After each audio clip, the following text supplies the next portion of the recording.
நம்ம வீட்டு சமையலில் பூண்டு பொடி எப்படி செய்யுதுன்னு பார்க்கலாம் வாங்க. ரொம்பவும் நல்லா இருந்தது. நான் பூண்டு பொடி சாதம் செஞ்சேன். பூண்டு பொடி உருளைக்கிழங்கு பொரியல் செஞ்சேங்க. ரொம்பவும் நல்லா இருந்தது. ஏற்கனவே ஷார்ட்ஸ் வீடியோ போட்டிருக்கிறேன். அதில் நான் சொல்லியிருந்தேன். நான் பெரிய வீடியோ எடுத்துருக்கிறேன். நான் அதை போடுறேன்னு.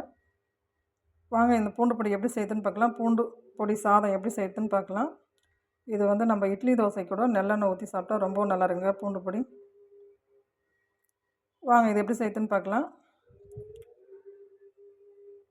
ஒரு இடிக்கல் எடுத்துக்கலாங்க. 200 கிராம் பூண்டு சேர்த்துக்கலாம் தோலோட.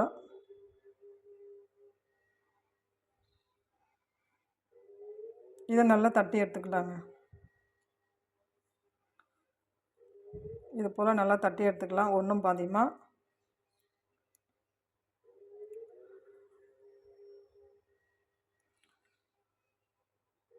ஒரு கடாயை அடுப்பில் வச்சுக்கலாங்க.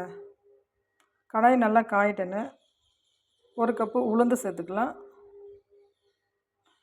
இதை நல்லா பொன்னிறமாக நல்லா வறுத்துக்கலாங்க. கலர் மாற வரைக்கும் நல்லா கலர் மாறி வரணும். இது போல்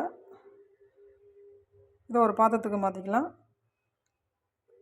அதே கடாயில் 1 ஸ்பூன் மிளகு 1 ஸ்பூன் சீரகம் சேர்த்துக்கலாங்க. அதையும் நல்லா வறுத்துக்கலாம்.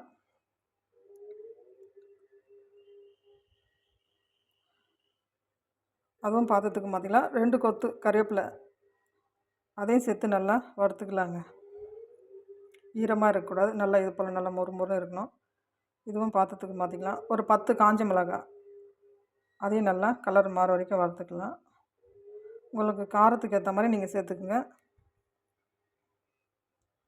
இதையும் வறுத்து எடுத்துக்கலாம். அதே கடையில் 2 ஸ்பூன் எண்ணெய் விட்டுக்கலாங்க. நம்ம தட்டி வச்சுக்கிற பூண்டை அதில் சேர்த்துக்கலாம். சேர்த்து நல்லா வறுத்துக்கலாங்க. இது நல்லா கலர் மாறி நல்லா மொறுன்னு வரும். இது போல் இப்போ இதில் நம்ம வறுத்து வச்சுக்கிற எல்லா பொருளையும் சேர்த்துக்கலாங்க. நம்ம எல்லாமே வறுத்து வச்சுருந்தீங்களா, உளுந்து கருவேப்பிலாம் அதெல்லாம் சேர்த்துக்கலாம். 1 ஸ்பூன் பொட்டுக்கடலை, தேவையான உப்பு, பெருங்காயத்தூள் சேர்த்து நல்லா வறுத்துக்கலாங்க. அடுப்பு ஆஃப் பண்ணிடலாம். நல்லா வறுத்துக்கலாம். இதை அந்த சூட்டிலே நல்லா ஆறட்டுன்னு மிக்ஸி ஜாருக்கு சேர்த்து இதை நல்லா பொடி பண்ணி எடுத்துக்கலாங்க. சூப்பரான பூண்டு பொடி ரெடி ஆகிடும். இட்லி தோசை கூட வச்சு சாப்பிட்லாங்க. ரொம்பவும் நல்லாயிருக்கும். வாங்க பூண்டு பொடி சாதம் எப்படி செய்யுதுன்னு பார்க்கலாம். அதே கடையை அடுப்பில் வச்சுக்கலாங்க. தேவையான எண்ணெய் சேர்த்துக்கலாம். கடுகு சேர்த்துக்கலாம். கொஞ்சமாக உளுந்து சேர்த்துக்கலாம். 2 வெங்காயம் நீளமாக கட் பண்ண வெங்காயம், 4 காஞ்ச மிளகாய், கருவேப்பிலை, 2 பூண்டு தட்டி போட்டு சேர்த்துக்கலாங்க. நல்லா எல்லாத்தையும் வதக்கலாம். நல்லா வதங்கிட்டோன்னு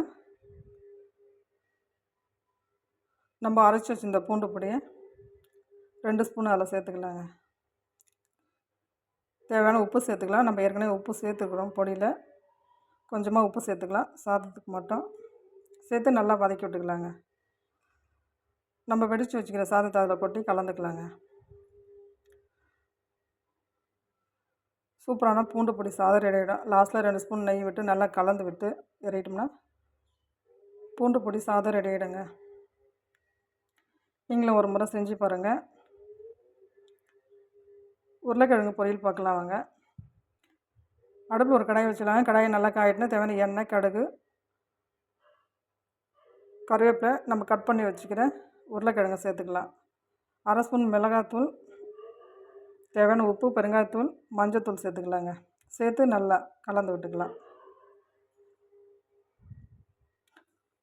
நல்லா கலந்து விட்டு கொஞ்சமாக தண்ணி சேர்த்துக்கலாங்க.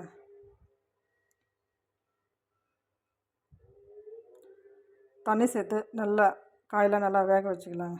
இது போல் நல்லா காயெல்லாம் வெந்துட்ட உடனே நம்ம அரைச்சி வச்சுக்கிற பூண்டு பொடியை அதில் 1 ஸ்பூன் சேர்த்து நல்லா கலந்து விட்டு இறக்கிட்டோம்னா சூப்பரான உருளைக்கிழங்கு பொரியலும் ரெடி ஆகிடுங்க. நம்ம இந்த பூண்டு பொடி சேர்த்து சேர்த்தனால உருளைக்கிழங்கு பொரியல் ரொம்பவும் நல்லாயிருக்கும். நீங்களும் ஒரு முறை செஞ்சு பாருங்கள். செஞ்சு பார்த்துட்டு எப்படி இருக்குன்னு சொல்லுங்கள்.